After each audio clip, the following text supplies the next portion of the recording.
Now I will share my screen. Go. Okay. That should be working fine. And we're off. Okay. Again, thank you so much for joining us today and being a part of our info session for the ICA to Costa Rica in January 2027. I'm going to get us started today and do a little bit of an introduction to everyone that's here, but also some names that you may see throughout the application process. And then I'll talk about dates and then kick it on over to our wonderful faculty leaders of this program.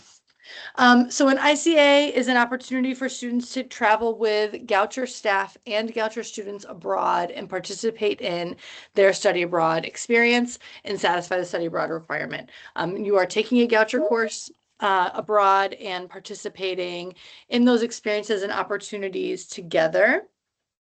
And the faculty leaders leading this particular ICA are the two that are going to be speaking with you today, Professor Veronica Segarra and Professor Chris Torres. They have just returned from Costa Rica. Well, not just, I guess it's been a little bit, but recently returned from Costa Rica where they did a site visit and have been pulling the plans for this program together. And I'm so excited for you to hear about the wonderful opportunities that await you in Costa Rica. And so they'll be leading this group. There are several folks from the Office of Global Education that you may interact with throughout your application process, but also if you get accepted to the program.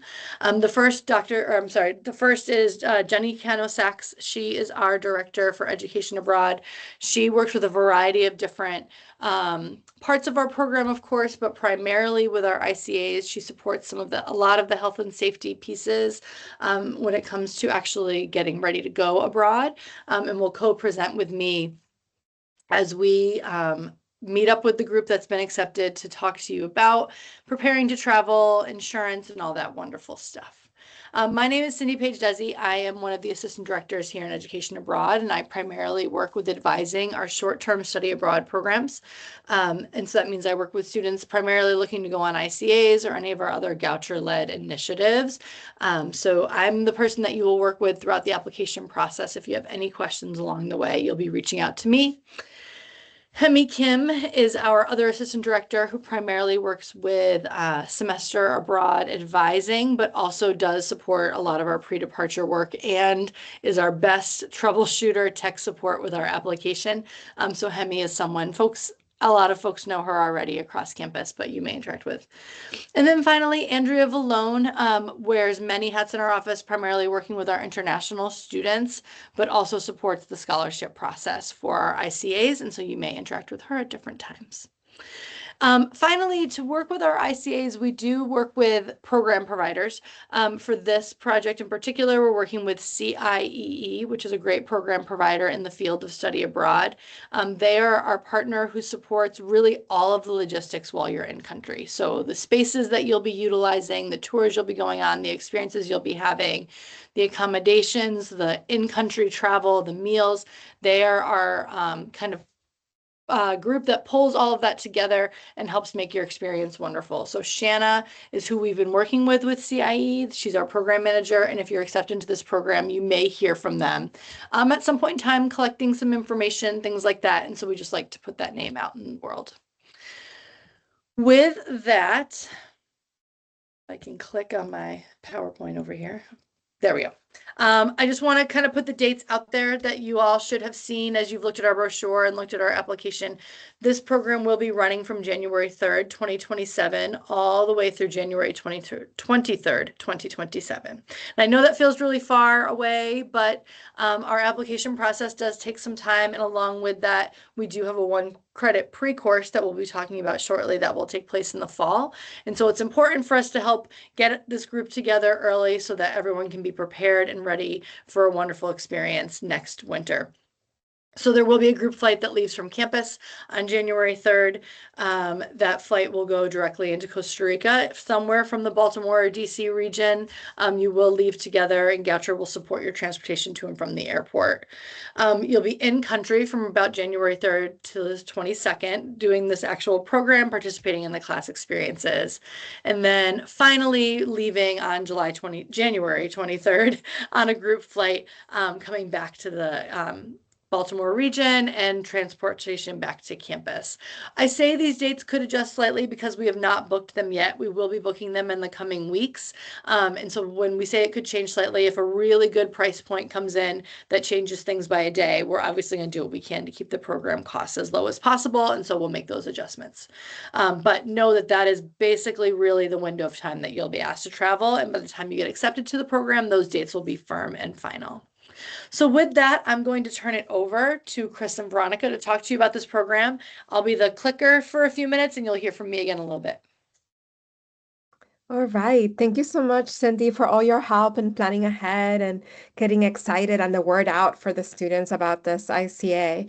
I'll get us started and then my colleague Chris can chime in. Um, so, our disciplinary focus for our ICA is where science policy and conservation meet scientific discovery. This idea about how does politics and the way that we move in society, how do those help shape the way that we conserve our environment and its resources, as well as the types of discoveries that we can extract from it or derive from it, from our environment. And it draws on the disciplinary expertise that Chris and I bring to Goucher. So it's pretty exciting to share our passion for our disciplines in the context of travel and going to Costa Rica and drawing some connections between Costa Rica and how things happen here in the States, more specifically Maryland. One of the things that we really wanted to do for this ICA experience is to explore different areas within Costa Rica and different ecosystems. You'll find that they each have their way of conservation, political dynamics, and the types of scientific discoveries that we can make from the natural world in those areas. So we're going to be arriving in San Jose, in the city. It's a beautiful city, lots of rich cultural history and great environment. So we'll spend some days there, and then we're gonna go to the coast in Punta Arenas, and we've marked with little luggage symbols the locations where we're gonna be or whereabouts, anyways. So you can take a look at those locations. So San Jose first, then we're gonna go to Punta Arenas, spend a few days there. That is near the coast. And then we're going to go to Monteverde, which is up in the mountains. So we're going to experience the cloud forest. And after that, we're going to go to Cartago, which is essentially the high desert or the moor, the páramo, like they say in Spanish. And with those different environments, you'll be sure to experience different ways of living, different ways of doing things, and different types of lodging as well. In between all this travel, we're going to be stopping by in really culturally rich spaces and places so that we can get a feel for how people in those areas live. As you can expect, we have planned a lot of cultural activities and tours of different reserves and national parks. And those activities will require us to do lots of walking on cleared and flat trails in tropical environments. So, throughout our time together, as we prepare to leave for Costa Rica, we will remind you to wear comfortable clothing and bring the appropriate gear so that you'll be able to make the most out of your time abroad. Chris, anything that I've missed? Please go ahead. Thanks. I think for this slide, you covered it all, Veronica. Thank you. Thanks. Next slide, Cindy, please. Thank you.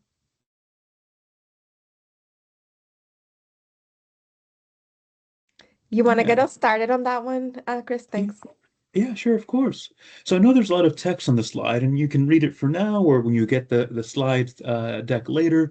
But the main purpose of what we're trying to share with you here is as Veronica mentioned, the idea behind this ICA is about giving us the space to think about what does it mean to be a good environmentalist and how the different histories of the US and Costa Rica, the different economies, how all those different factors shape and reshape our ideas and priorities of what it means to do conservation biology or have good environmental regulation. So that's what the pre-course, the course in the fall that we take together before we travel to Costa Rica, those are the kinds of things we'll be covering. Every week, we'll be making sure we all have a shared background and foundation, covering different aspects of American and Costa Rican politics and environmental policy, different approaches to conservation biology, histories to help us better understand why Costa Rica is the way it is and why the US is the way it is.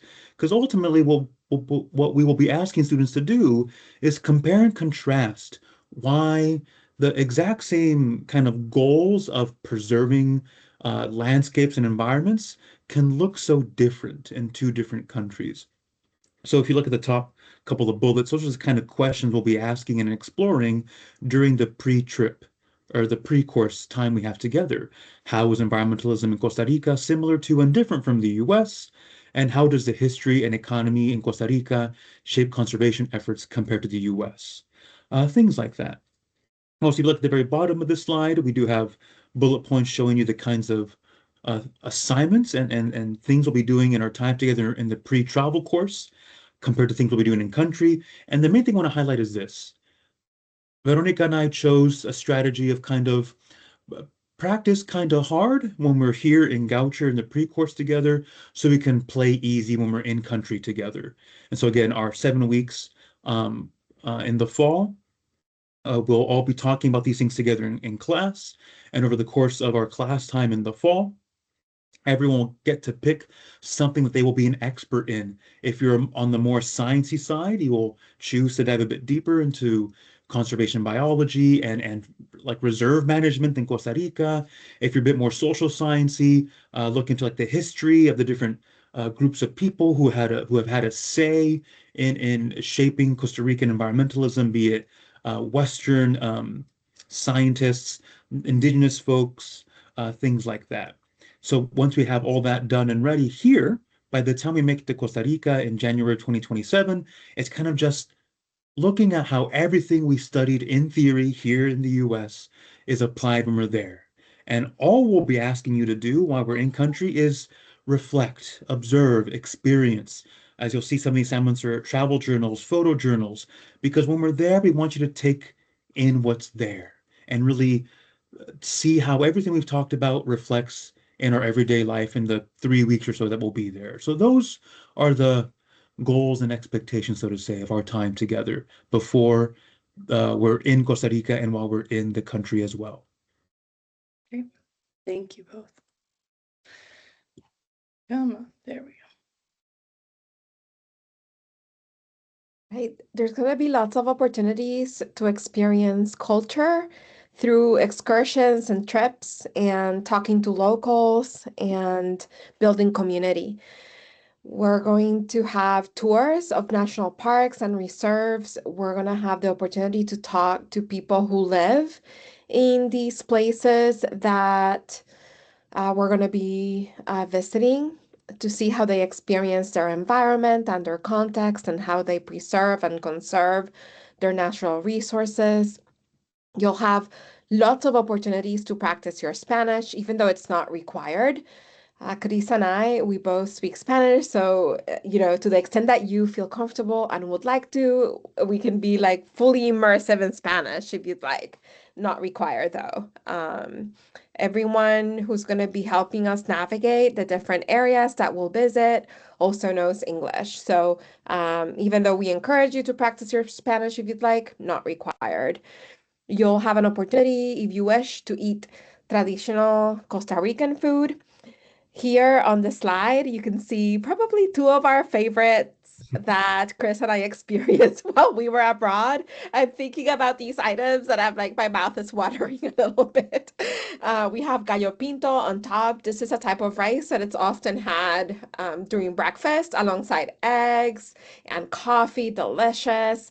And chifrijo at the bottom, it's kind of like a little bit of everything. It's got beans, rice, avocado, pico de gallo, nachos, and it's got crispy pork meat. Mm. So you'll have lots of opportunities to eat Costa Rican food and experience that. As we're moving through the country, you will also have the opportunity to experience different types of lodging, a hotel in the city, mountain cabins in the cloud forest, a research station in the coast. And so through those different experiences and lodging styles, we hope that you'll get away with an understanding of what are the different types of kind of like marks that you can leave in your environment, so to speak, right? With the different types of lodging and all of that. And I think, Chris, feel free to chime in anything Yeah. that I may have left. Thanks. Oh no, just to build off of that, just one note. Like la comida, la cultura, the food, the culture, we will experience it. And of course, Costa Rica is beautiful year round, and we'll get to go in January. So we'll get to spend 3 weeks or so in a very nice and warm subtropical environment. All that being said, we will have a great time and experience so much. And also, Veronica and I have a goal of not just being extractive. We don't just want to take. And whatever we do take from our time there, use it as a vehicle for self-reflection to focus on the core of the course, which is why and how experience of our environments in Costa Rica and the US are so different. Hence why, as Veronica said, we're picking 4 different landscapes and environments to explore during our time there, different lodgings, just to get a sense of how just the everyday infrastructure of our lives has different impacts on our environmental footprint. And so again, there is a method to the madness of everything we've chosen to do, because it's all part of this larger idea of having a chance to reflect on just what living our everyday lives has on us in terms of culture, society, politics, and the environment. Great. Okay. So now back to me for a little bit. But before we do, I just wanted to pause and see if either of you have any questions so far, or are we doing good? Cool. Okay, I'm going to keep going. So for this program, our office is managing, along with obviously the great support of our partner CIE, a lot of the logistics through you all. As I already mentioned, there will be a group flight that this entire group of Goucher students and Chris and Veronica will be going on out of the Baltimore region. That group airfare will be a part of the program fee that we'll talk about in a little bit. And that is going to be something that we will coordinate transportation from Goucher to the airport and then again back to campus when you return. As you heard mentioned in the previous slide, there'll be a variety of housing that you'll experience while abroad. In San Jose, you'll do some more traditional hotels. And then obviously as you move out to the cloud forest and some of the beach areas, you'll experience some more of those cabins or research type dormitories, things like that. So as your learning shifts, your housing is going to shift as well, so you can get a better sense of the landscape and the culture of Costa Rica. For this trip, all meals are included while you are traveling, and that includes once you start traveling at the airport. And so that's something to keep in mind, that we do manage and support that part of the process for the group. And that's going to happen in a variety of ways, sometimes as individuals, but also through group meals and things like that. While you're in country, you probably got a little bit of an understanding of this as they were talking. There's a variety of transportation you'll be using. So not necessarily like any big buses, but more like shuttles or Jeeps and things like that as you move from landscape to landscape and town to town and city to city. For traveling to Costa Rica, everyone will be required to have a passport. And that is something that if you don't have one already, I always say starting your ICA application is a great time to also start your passport application, because study abroad is a requirement at Goucher. You're going to need it eventually anyways, so get that started. If you do not have one yet, then you don't have to worry. If you already have one, this is a great time to check the expiration date. You want to make sure you have at least 6 months after the program would be over before it expires. So this program will be over in January of 27. That means your passport should be good until July of 2027. That is an immigration requirement. When traveling abroad, you have to have at least 6 months on your passport in most countries to be granted entry. So that's just something this is a good time to do that double check. It is a part of the application requirement. Once you apply, you'll see the passport information. If you don't have it yet, or you're in the process of renewing, you can go back and complete that later. You are able to bypass that question as you can complete certain things like citizenship and your full name and your birth date. But as far as the passport details, if you need to go back and get that, you can. There's no visa at this time for Costa Rica. If something changes, though, we would support that process as well. You would not be on your own. Throughout this process, there's also some health and safety paperwork that we will collect from all accepted students. We bring it up now during the application process, just so you kind of can know that it's coming if you're accepted to the program. These are not a part of the application. They come afterwards, but just want you to be aware that there is both a health self-assessment and a assessment that is completed by a healthcare provider. The self-assessment is one that you will complete yourself in the portal. It just allows you an opportunity to disclose anything you think would be helpful to these two professors as they travel with you abroad, to help be supportive of anything that could arise. That could be from like a pollen allergy to a dietary restriction to something more medically complicated. However you feel is going to help them best help and support you. We encourage you to be as thoughtful and thorough with that health assessment as possible. The second one is completed by a healthcare provider who has seen you in the last year prior to travel.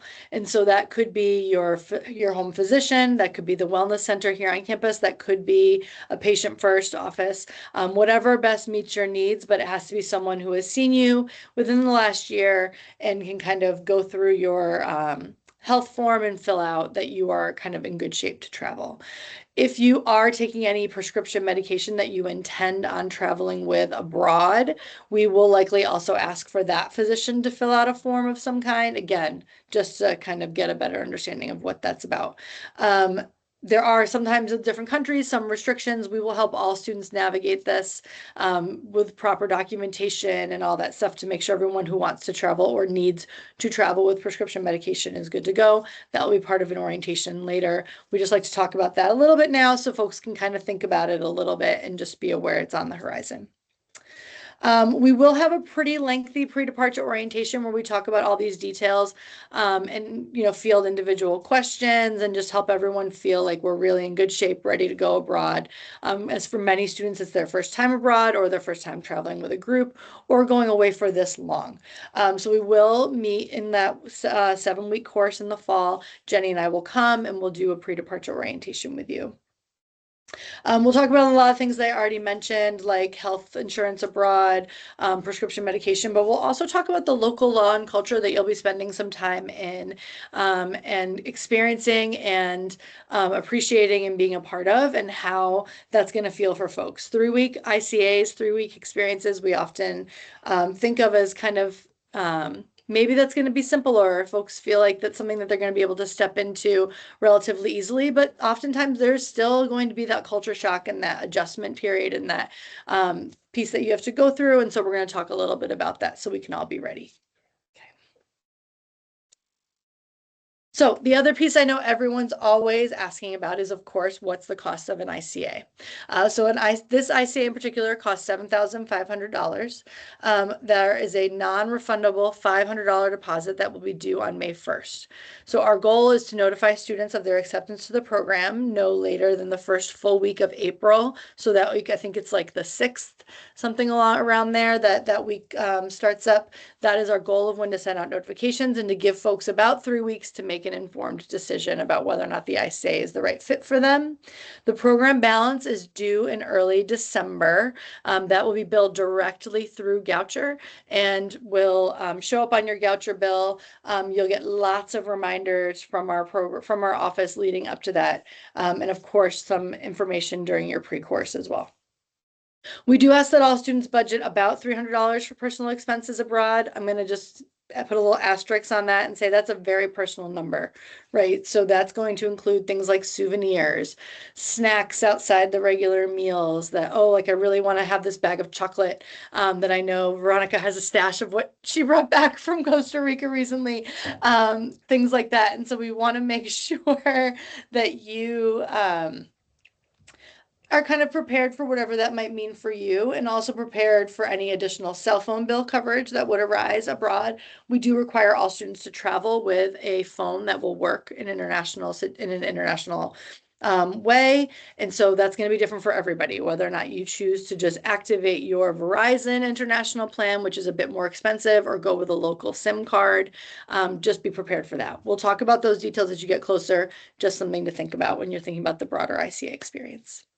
There are a few ways you can apply for some scholarships, though, to help fund this. And I recognize that $7,500 is a lot. And so, but to meet the study abroad requirement, short-term opportunities are ones that we know a lot of students seek out. So with those short-term ooh, that's wonderful. Thank you, Veronica. We'll talk about that too. So with these short-term opportunities, our office does have a scholarship that all Goucher undergraduates can tap into and apply for. There is going to be a QR code at the end of this slideshow that you'll be able to grab, and you'll also get the email link directly sent to you that you can apply. Because traditional financial aid does not follow to J-term and summer, that is why this scholarship is in place, to help support the financial need of students as best we can. Recognizing this is a need-based scholarship, it's also got essays associated because we know the FAFSA doesn't tell the whole story. Students who are Pell Grant eligible are also able to apply for the Gilman. All students who are accepted to an ICA will get an email from me as we get closer to the fall semester when this next application cycle opens, if they are interested in applying for the Gilman scholarship. That's a great one that if students are able to access it, we definitely encourage you to apply. And then finally, the Fund for Education Abroad is the other one we know that Goucher students have been successful in applying for. And that one, while it's not a huge scholarship, it's about $1,000. $1,000 is definitely helpful when it comes to paying this down. So the Fund for Education Abroad is another one that all students who are accepted to a Winter 27 program will get an email from me when that application becomes live. So if you'd like to apply for that, you can. So those are the three that we know of. I see that Veronica just put a link in our chat for another one, which is wonderful, that I'll look into a little bit more. And Veronica, I don't know do you know much about that, or are we still learning? It seems like it's focused on students who are STEM majors or Cool. have a STEM focus to their undergraduate education. You can read more. There might even be more scholarships out there that you can find Yep. that can help you supplement. Thanks. Yeah. And so these are the ones that are up on the screen right now are the three that we know are kind of obviously ours is clearly, vetted and we know of because we're the ones that award it. And our goal is to award that. Any student who applies when they get accepted will also be awarded the scholarship. The other two are ones that we know Goucher students have applied for and received. There are lots of things out on the internet. Some are going to be more better paths to follow than others. We encourage folks to leave no stone unturned when it comes to seeking ways to support your study abroad funding. And if you hear or see anything and you have questions about it, feel free to send it my way. I'm happy to take a look along with you. But this could be a great one that's just been shared there too. Okay. So I know that QR code is blurry, but it works. For some reason, I couldn't get it to clear up. But the application is due no later than March 15th. That's a very firm deadline. Admission for our ICAs traditionally is pretty competitive. And we really don't know until that deadline hits what our numbers are going to look like. Our goal is to take at least 16 students and upwards of 20 abroad next January for this ICA. And if we get the exact number of applications, that's kind of our best case scenario, because then everyone's happy. But of course, if we get over that, we have to make some tough decisions. So that means take your essays and the questions in the application very seriously. Know that there are folks reading them, there are folks scoring them. And if you have any questions or if you're having any challenge with the application, please let us know ahead of time so we can help you. I mentioned earlier, and I'll just reiterate, course registration is required, and this means both for fall for that 1 credit. So it means you have to leave at least, you can't take more than 17 in the fall unless you want to pay for that overload, and no one wants to do that. And so make sure you have room for that 1 credit in the fall. And then in January, know that we will register you for 3 credits, which means that I know sometimes some students can experience some challenges with fast financial aid hitting at weird times and holds that kind of can gum up the registration process. I work with students through that all the time. If you approach me early, I can help and work with the registrar's office to support that so that you don't get stuck in the middle. So just know course registration is required. You'll hear me talk about this a lot if you're accepted. And finally, that OGE scholarship. I will also be emailing this to everybody who's joined the call today. Anyone who starts an application gets this link from me as well. That deadline is a very firm March 15th. We strive to be as generous as possible, but we know there's a lot of need out there to help support these programs. And so keep that in mind as you're applying. It's very rare we're able to award anywhere near 100%. It's usually going to get closer to like 80. And even then it can be down to even 20% depending on where students' needs fall. And so we want all students to be mindful of that as you're applying for an ICA, that there's going to be some cost that has to get managed at some point. If you have any questions about this application in particular, definitely reach out to me, as I'm going to be the best one to help answer that. But all 3 of us can answer most other questions. So at this point, I'll pause. I'll leave this up for a minute just to make sure folks have a chance to grab it. But are there any questions that either of the folks that have joined us today have? We have a question in the chat about I see. if the pre-travel course will be in the first half or the second half of the semester. And Veronica, if I'm not mistaken, we're aiming for and likely to get the second 7 weeks, so the second half of the fall, Jason. That is traditionally what, yeah. Yep. Some ICAs, you may have heard some ICAs, sometimes they do 14. All the ones that do 7 have been in the second half. And I think that will be firmed up in your letter when you get offered the, including the time of the course, which is helpful. We'll put all that in your offer letter. Anything else? Okay. Veronica or Chris, is there anything you thought might be helpful to chime in or share? No, thank you so much for coming. We appreciate Yes, you, your appreciate you. time.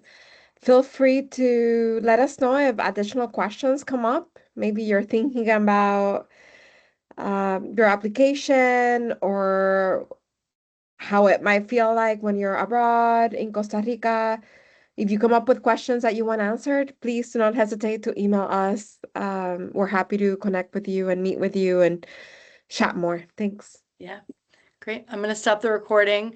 But thank you so much to all of you who joined.